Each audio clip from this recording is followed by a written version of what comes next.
Voda صاحب، پہلے تو عمران خان والی بات سے شروع کرتے ہیں، پھر الیکشنز کی طرف چلتے ہیں. عمران خان کو سیکورٹی تھریٹس ہیں، یہ سب کو معلوم ہے. ایک دفعہ حملہ بھی ہو چکا ہے، یہ بھی ہمیں معلوم ہے. اب یہ جو الزام ہے، اور رانا صاحب نے جس سیکشن کا تذکرہ کیا ہے، کیا ہم کسی بہت بڑے ایکسیڈنٹ کی طرف تو نہیں بڑھنے والے؟ بہت شکریہ ندیم ملک صاحب، بہت صحیح آپ کا انالیسس بھی ہے، اسیسمنٹ بھی ہے، اور اوپننگ ریمارکس بھی ہیں. ایک تو یہ کہ دیکھیں جی، زندگی موت تو اللہ کے ہاتھ میں ہے، لیکن اللہ نے بھی کہا آپ احتیاط کریں. جو عمران خان صاحب بات کہہ رہے ہیں، میں اس کو ذرا سا تھوڑا ایکسپلین کر دوں، جیسے میں نے پری ایمپٹ پہلے کیا تھا کئی مہینوں پہلے، اور ویسی ساری چیزیں ہوئیں. یہ جو جھتے اندر پی ٹی آئی کا ورکر جو ہے، وہ کسی صورت میں نے تو کبھی نہیں دیکھا کہ وہ مار کٹائے غنڈہ بدماش ہو. اٹس اے کلین پارٹی، ٹھیک ہے جی. اس میں کوئی وہ گولی چلانے والا یا قاتل اور اس ٹائپ کے لوگ نہیں ہیں اس پارٹی کے اندر. اچھے پڑھے لکھے بچے ہیں، ہاں، سب اچھے سوشل میڈیا پہ وہ بےہودگی کرتے ہیں ان کے کچھ بچے، لیکن وہ گولیاں چلانے والے نہیں ہیں. دیکھیں وہ تو چلے میچور ہیں، نادانی میں کرتے ہیں حرکتیں ایسی، لیکن ادروائز ایک ہمارے پاس لبرل طبقہ ہے اور ایک مذہبی طبقہ ہے جو عمران خان کی پارٹی کے ساتھ جڑے ہوئے ہیں. اور ہمیں اس پہ اس کو اچھے فریم میں دیکھنا چاہیے کہ it's a good sign for any political party. لیکن جو خان صاحب جو بات کر رہے ہیں اس کو بڑا ڈیٹیل میں ہمیں دیکھنے کی ضرورت ہے. میری اپنی انالیسس، میری اپنی سمجھ، جو میں پچھلے ایکسپیرینس سے گزرا ہوں، پارٹی کے اندر بھی، پارٹی کے باہر بھی، ایز وزیر بھی، یہ دو خاص کا میں ذکر کرتا آ رہا ہوں، اور 3 سانپ کا اور کچھ کیڑوں کا، ان کا آج بھی رول بڑا ایکٹیولی گیم کے اندر واپس آ گیا ہے.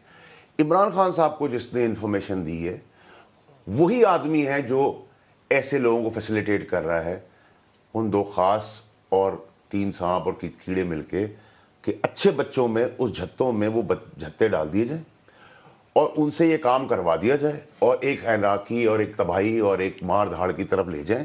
اور وہی آدمی عمران خان صاحب کو بھی بتا رہا ہے، اور اس کو انڈورس کر رہے ہیں سارے سانپ اور کیڑے. تو اگر میں ایک گھر کے اندر بیٹھا ہوں، میں آپ کے شو کے اندر تھوڑا سا آسان کر کے بتائیں. آپ کہہ رہے ہیں کہ کوئی بندہ ہے، میں اور کوئی شخصیت ہے میں آپ اور جو اسٹیبلشمنٹ سے جڑی ہوئی ہے. نہیں دیکھیں میری بات، یہ نہیں آپ کہہ رہے. میں صاحب، میں آپ سے کہہ رہا ہوں ندیم ملک صاحب، 2 خاص نان پولیٹیکل، 3 سانپ پولیٹیکل پی ٹی آئی کے اندر خان صاحب کے قریب، اور کچھ کیڑے پولیٹیکل خان صاحب کے قریب. ان جھتوں نے پہلے بھی خان صاحب کو تباہی کے راستے پہ لے کے گئے ہیں. آپ کہتے ہیں ان کی وجہ سے کچھ لوگ اندر چلے جائیں گے، اور جو خان صاحب کو اسی 2 خاص اور انہی 3 سانپ اور کیڑوں نے آ کے خان صاحب کو یہ انفارمیشن دی ہے کہ یہ پلان ہے. وہ پلان کو ایگزیکیوٹ اور ادھر اندر کروانے والے یہی لوگ ہیں. یعنی کہ میں گیا خان صاحب کے پاس، میں نے پہلے تو آدمی پلیس کر دیے، میرے ساتھ 2 خاص ملے ہوئے تھے، میں نے وہ لڑائی جھگڑا گولی چلانے لوگ اندر کر دیے.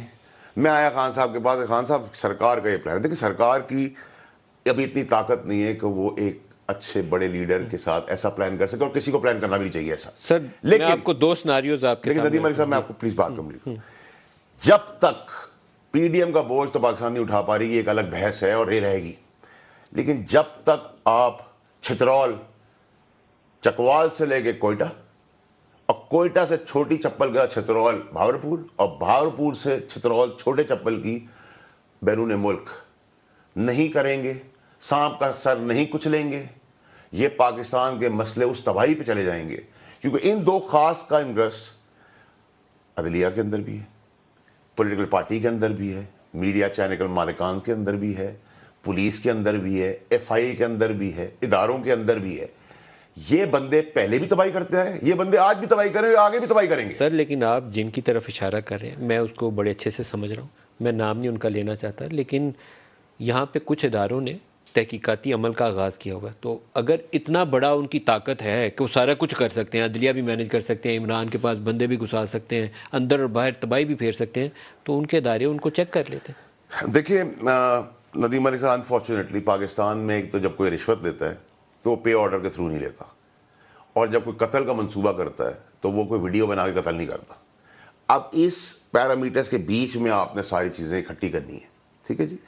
اور اس کو اکٹھا کرنا کوئی مشکل کام نہیں، کیونکہ عمران خان صاحب کے ارد گرد جو لوگ ہیں سر جنہوں نے تحقیقات کرنی ہے وہ ان سے زیادہ ایبل ہیں، دے آر ان کمانڈ. دیکھیں میری بات وہ سنیں، ڈگ آؤٹ کریں اور چیک کر لیں. دیکھیں ندیم ملک صاحب، میں اپنے گھر کا نا سب سے بڑا بیدی ہوں. کس دروازے سے آپ میرے گھر میں آ سکتے ہیں، کس دروازے سے نکل سکتے ہیں، کس دروازے سے میرے والدین کو تکلیف دے سکتے ہیں، میرے بچوں کو تکلیف دے سکتے ہیں، کیا نہیں کر سکتے اور کیا نہیں کر سکتے، میرے سے اچھا پاکستان میں کوئی نہیں جانتا، کیونکہ وہ میرا گھر ہے. تو جب گھر کے آدمی بھیدی بن جائے تو پھر تباہی بہت آسان ہو جاتی ہے. اور گوٹے بھی غائب ہیں بہت ساری، وہ گوٹے جمع کرنے کی ضرورت ہے، اور باقی آدمی ہیں. تو بہت ساری چیزیں میں آپ کو میں کیونکہ لارجر انٹرسٹ ملک کی مفاد، اداروں کی مفاد، عراقی کو بچاتے ہوئے انارکی کو سنبھال کے اپنا میسج کنوے کر رہا ہوں کافی دنوں سے. فیصل واڈا صاحب، دو سناریوز ہیں جو میں آپ کے سامنے رکھنا چاہتا ہوں. ایک، عمران نے اگر مرتضیٰ بھٹو کی اسیسینیشن کا تذکرہ کیا ہے تو مرتضیٰ بھٹو اللہ ان کی مغفرت فرمائے، ان کی بھی اور بے نظیر بھٹو صاحبہ کی بھی. بے نظیر بھٹو وزیر اعظم پاکستان تھی، اور جس طریقے سے کراچی کی سڑکوں کے اوپر پولیس والوں نے گولیاں ماری تھیں، یہ باقاعدہ مجھے تو لگتا یہی تھا کہ میرے پاس تفصیل تو نہیں ہے کہ میں نے فائلیں پڑھی ہوں کہ ایک پلان طریقے سے اس کو گھیر کے مرتضیٰ کو وہاں مارا گیا، اور پھر میک شور کیا گیا کہ سڑک کے اوپر اس کی ڈیتھ ہو جائے، تب تک وہ ہاسپٹل نہیں جائے. دوسرا واقعہ محترمہ کی اپنی اسیسینیشن کا ہے. 18 اکتوبر کو پہلے کراچی سانحہ کارساز، پھر 27 دسمبر کو پنڈی میں، اور 27 دسمبر سے پہلے ایک رات سیکورٹی والے نے ان کو بریف کیا کہ آپ کو خطرہ ہے، پشاور میں اٹیمپٹ ہو چکی ہے، یہاں دوبارہ خطرہ ہے، تو میک شور کہ آپ کی سیکورٹی کمپرومائز نہ ہو. سارا کچھ کمپرومائز ہو گیا، ان کی اسیسینیشن ہو گئی. تو یہ دو چیزیں ایسی تھیں جہاں ہمیں میرے خیال میں بہت زیادہ احتیاط سے چیزیں سیکھ کے آگے عمران خان کو بچانے کی تدبیریں کرنی چاہیے تھیں. میں آپ کے ساتھ بالکل 500% دیکھیں، جو سیکورٹی کے اداروں نے کیا عمران کو بریف کیا اس کے اوپر؟ دیکھیں مجھے اس ڈیٹیل کا تو نہیں پتہ، کرنا چاہیے. اور جو عمران خان صاحب کے رحمان باغ والے گیٹ پہ ہوا وہ نہیں ہونا چاہیے تھا، کیونکہ اگر عمران کے گھر گھسنا ہی نہیں چاہیے تھا. اگر آپ گیٹ پہ چلے بھی گئے، چلے لیگلی اگر آپ چلے بھی گئے، روڈ صاف کرنی چاہیے تھی، گلیاں کلیئر کرنی چاہیے تھی. گھنٹی پہ آتے زباد پاک کی، اگر زباد پاک کی گھنٹی کے بجائے وہ بندوقیں لے کے آتے تو آپ توپیں کھڑی کر دیتے، کوئی مسئلہ نہیں تھا. لیکن آپ نے نہ گھنٹی بجائی، نہ دروازہ کھول لیا اور دروازہ توڑ دیا. یہ کیا بتا رہا ہے؟ یہ تو آپ اس ٹریپ کے اندر سبھی جا رہے ہیں جس ٹریپ کو کسی نے بڑا ماسٹر مائنڈ کیا ہوا. اور دیکھیں ندیم ملک صاحب، ایک بات یاد رکھیے گا، عمران خان صاحب کے جو ارد گرد لوگ ہیں، میں بار بار بول رہا ہوں، ان کی بیرون ملک ایجنسیوں سے تعلقات ہیں. اس کے لیے راکٹ سائنس تھی، کیونکہ میں تو حصہ تھا تو مجھے تو سب چیزیں سمجھ میں آتی ہے. میں غلط ہوں تو آپ مجھے میرے پہ سختی کیجیے گا، لیکن بس ٹھیک ہوں تو جا کے چیک تو کریں. میں نے یہی علام پہلے بھی کیا تھا. دیکھو تو اللہ نے زندگی دی عمران خان صاحب کو، اس تکلیف سے بچ گئے. لیکن جب گولی چلتی ہے تو گولی تھوڑی دیکھتی ہے کہ وہ اسپرنٹر نکالے گی، وہ نیچے لگے گی، اوپر لگے گی، گولی تو چل جاتی ہے. اس کو اتنا آسان نہ لیں. اور عمران خان صاحب کو چاہیے، جو اس وقت بھی میں نے ان سے کہا تھا کہ عمران خان صاحب یہ جو گولیوں کا عمل ہے، میں نے عمران خان صاحب کو 10 دفعہ یہ بات کی تھی کہ سر آپ کی جان کو خطرہ ہے. اور ایک جلسے میں ان کی ہیومن شیلڈ بھی بنا تھا، جب ان کے آگے آ کے وہ اس پہ کراچی میں بات کر رہے تھے پوڈیم پہ، تو ان کے آگے آج بھی ویڈیو فوٹیج ہے، میں ان کے آگے یوں کھڑا ہوں. تو ہم ورکر جو ہے وہ جان دینے والے لوگ تھے. اگر لیکن جان کی پرواہی خان صاحب نے نہیں کرنی، اور انہی پہ بھروسہ کر رہا ہے، اور انہی کے مشورے. خان صاحب سے پوچھے آپ کو انفارمیشن کس نے دی ہے؟ خان صاحب یہ چیز ہی دیکھ رہے.